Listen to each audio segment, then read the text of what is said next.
Hello and welcome to the first ever episode of Proper Style. Now in this episode we're going to go over the installation of a Wilwood big brake kit in my 1996 Toyota Tacoma. This won't be a step-by-step video, but it'll give you the general gist of what I had to go through in order to get it on there. Now if you're wondering where I even came up with a big brake kit for this truck, usually you can't. You have to go through some kind of fabricator to make you brake caliper adapters and the brake hats, and that's exactly what one of the gentlemen on the Toyota Tacoma forums did. He was doing a V8 swap in his truck, and he went through a fabricator and got this brake kit. And I saw it when I was browsing the forums, and I asked him about it. He told me how to contact the gentleman and get my own set. But within a week or so of that, he actually sent me a message that says, "Hey man, I'm upgrading to Cadillac CTS-V brakes on my truck. Would you like my Wilwood setup?" And I said, "Of course I'd like your Wilwood setup." So then I bought it, and it was a brand new setup. He installed it on his truck when he had no engine in it, so it's never before been used. And a couple weeks ago I installed it on my truck, I got it working, and then I ran over to an autocross at Homestead Miami Speedway and tested it, and as you can probably imagine, it performed really well, or else I wouldn't be doing this video. So stay tuned, and I hope you guys enjoy it.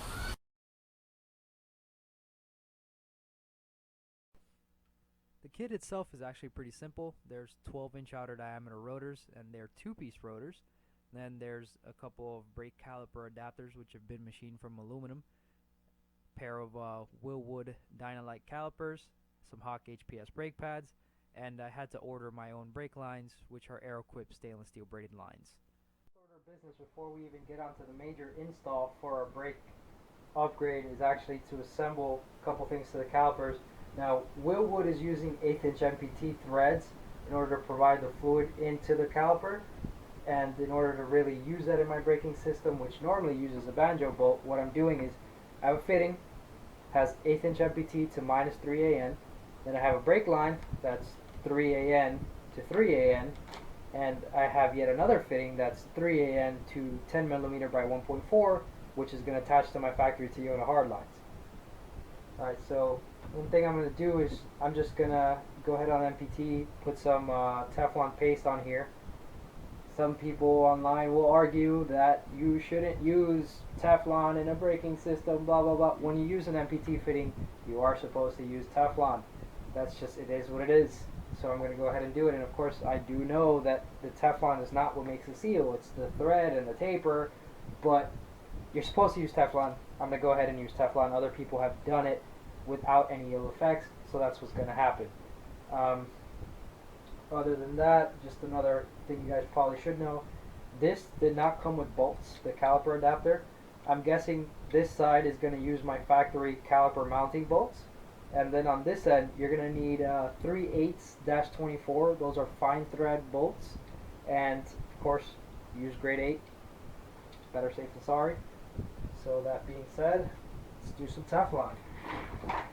Hopefully I don't make a gigantic mess on this bed. Alright, so I'm using this.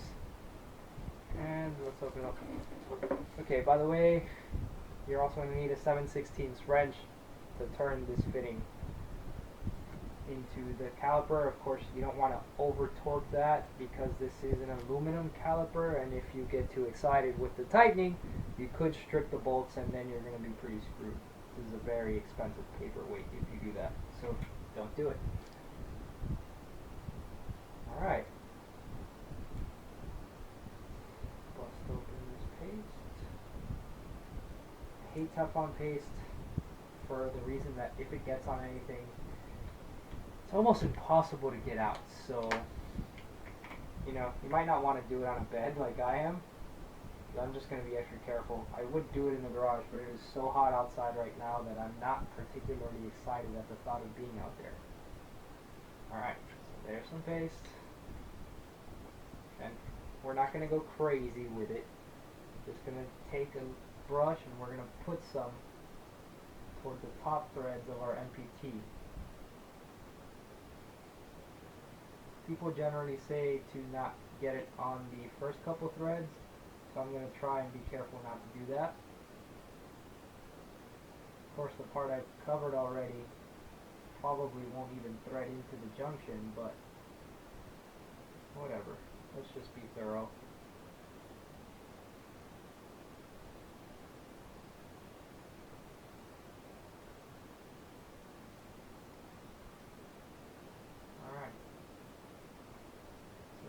our Teflon paste.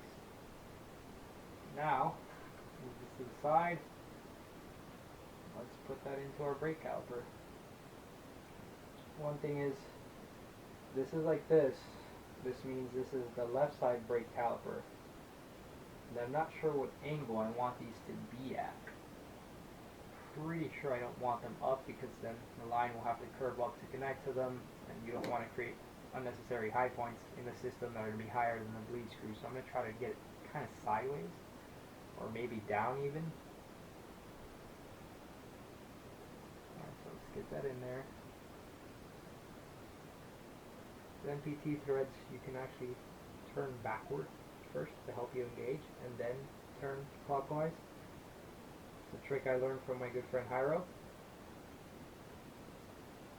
Alright, now take this and carefully turn the fitting. Okay. I have to index it a little further because, like I said, I don't want to create a high point. And I'm happy with that there. I don't want to tighten it any more than that. It already feels nice and tight, and like I said, aluminum, you don't want to screw it. You just give it a little. There you go. That's it. That's done. I'm going to leave that alone. Just going to cover the tip of the fitting so that nothing gets into the caliper in the meantime. Alright, so that's one caliper. Let's do the other caliper. So then I did the other caliper and I fast forwarded the video, because we all know we don't want to watch me do that twice, at least not at regular speed.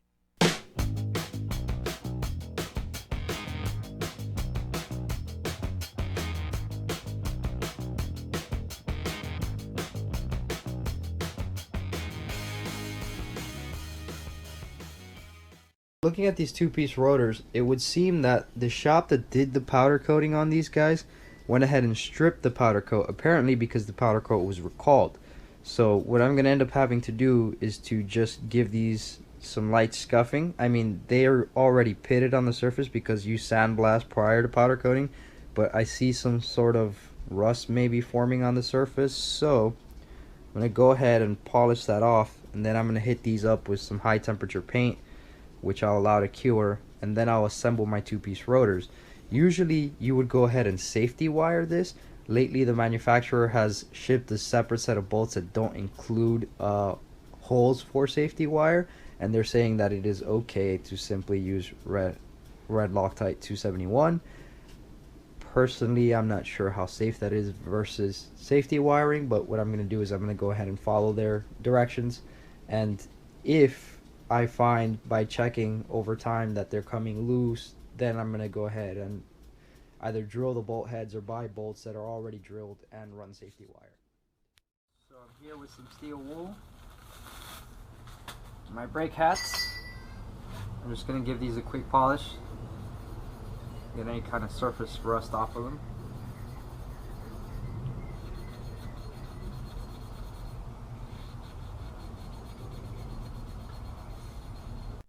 You know you love my super speed.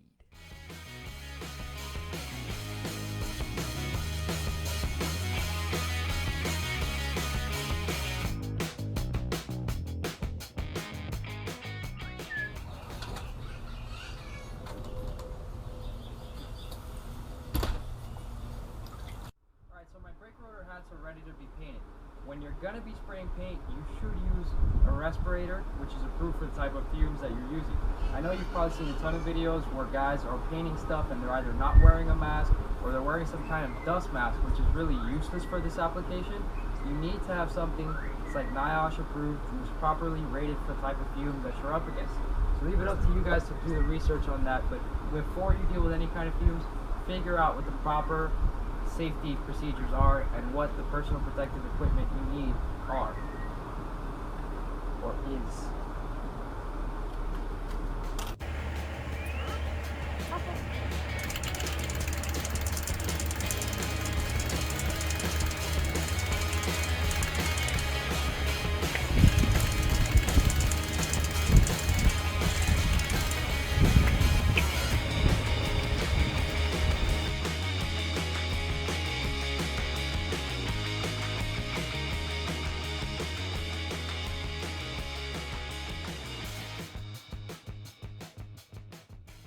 Alright, so we'll let those guys dry up before we flip them over and give them another coat.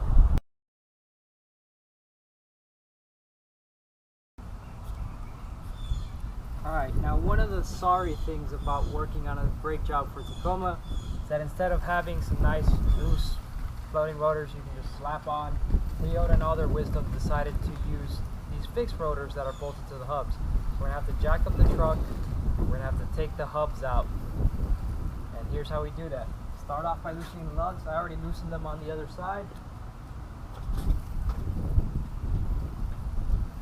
My lug key here. And we get loosened in the star pack. The thing about a pickup truck is they have a nice solid frame. It's really easy to jack on and you don't have to worry about anything getting crumpled. Obvious where to jack it from because, well, you can jack it from pretty much anywhere on the frame.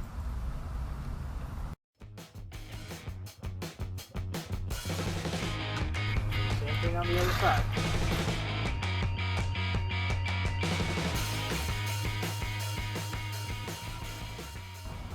Alright.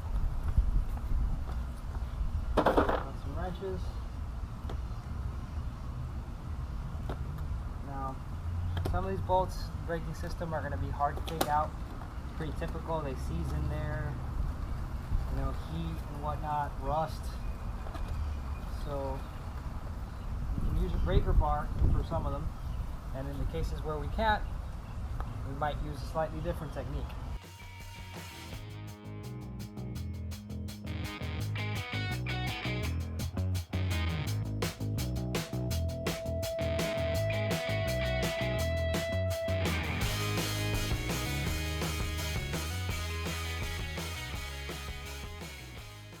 Rotors pretty jacked up. Time to get rid of them anyway. Some Ziploc bags to store the components. If you'd like a detailed explanation of how to remove the hub assembly and separate the rotor, click on the link in the description. It will take you to a how-to I wrote on the Custom Tacos forums a few years ago. It details the entire process and provides clear images of every step.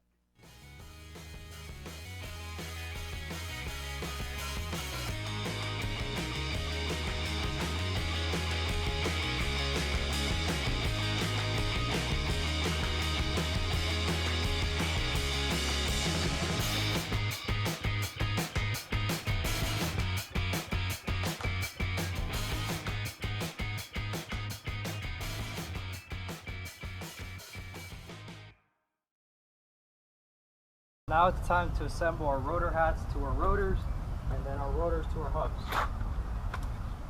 So we're going to need this guy. We're going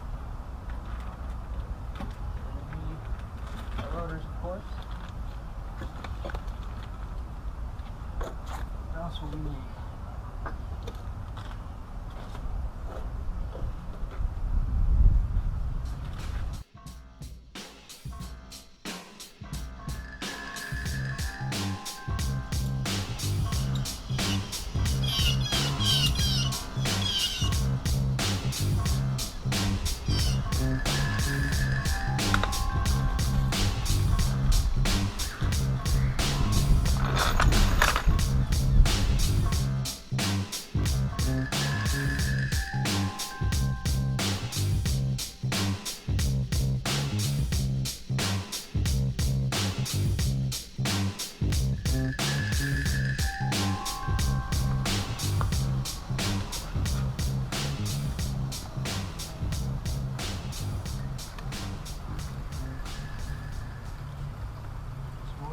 We're just cleaning out the threads because we painted the hubs. We want to get the paint out of them.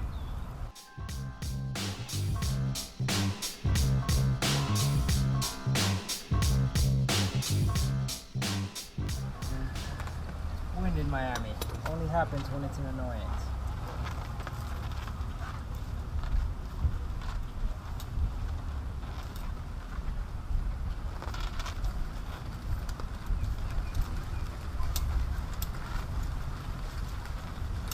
Wind will never happen in Miami unless it's a problem. Unless it's going to inconvenience you. If you're dying of the heat, you just want a little breeze, good luck getting some wind. Need something to stay up.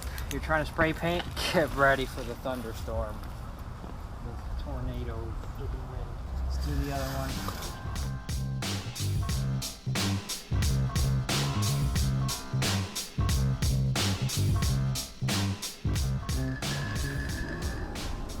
So with that done, we now move on to the next step.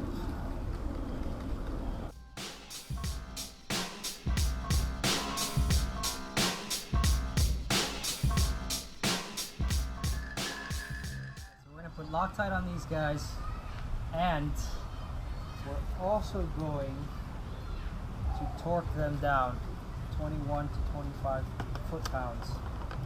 I'm gonna go ahead and say 21 to 25.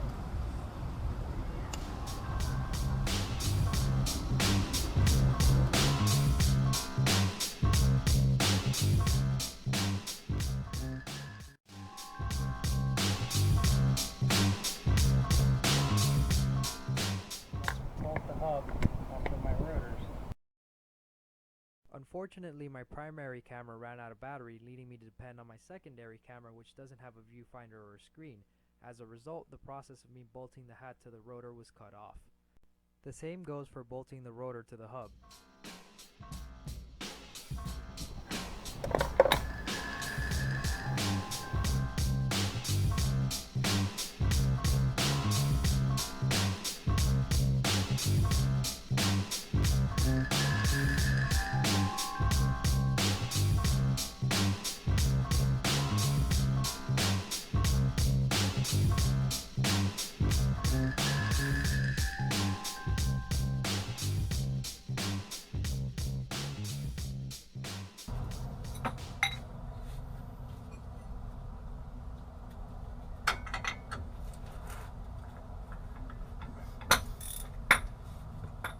Here I was having my sister step on the brakes while I undid the bolts that hold the rotor to the hub.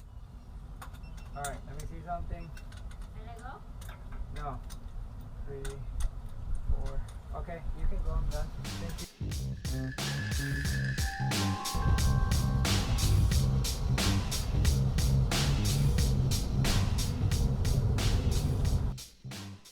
This time around, you actually get to see me bolt the rotor to the hub. From there, I repeated the same process that I used on the passenger side of the truck.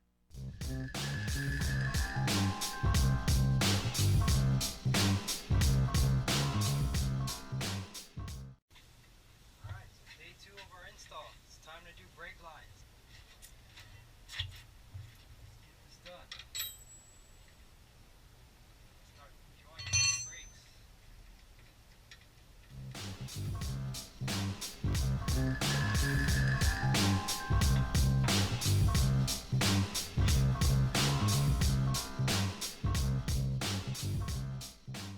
In order to remove these brake lines, we got to go ahead and use a flare nut wrench. If you use a conventional wrench, you're likely going to screw that up and round the head off. So you kind of come around here. It's also called a line wrench, by the way. I've got it loose. Alright, well, let's prep our brake line. Gonna go ahead and take the tape off here. Right, and I'm gonna mount my brake line to the caliper.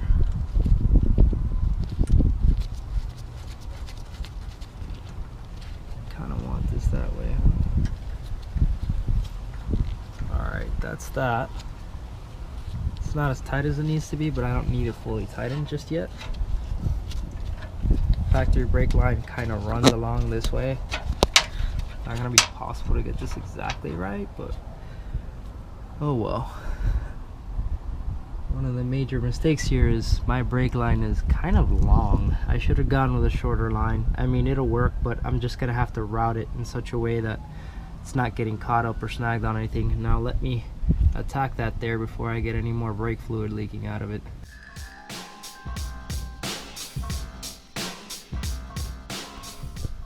Take that off, then we put the new boy into that slot.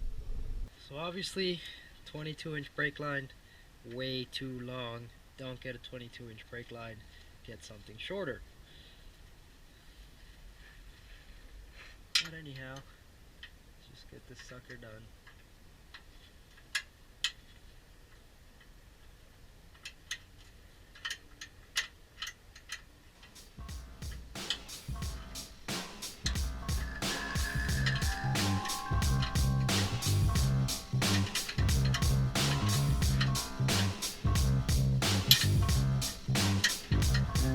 Really tight area, really difficult to work in, really aggravating actually.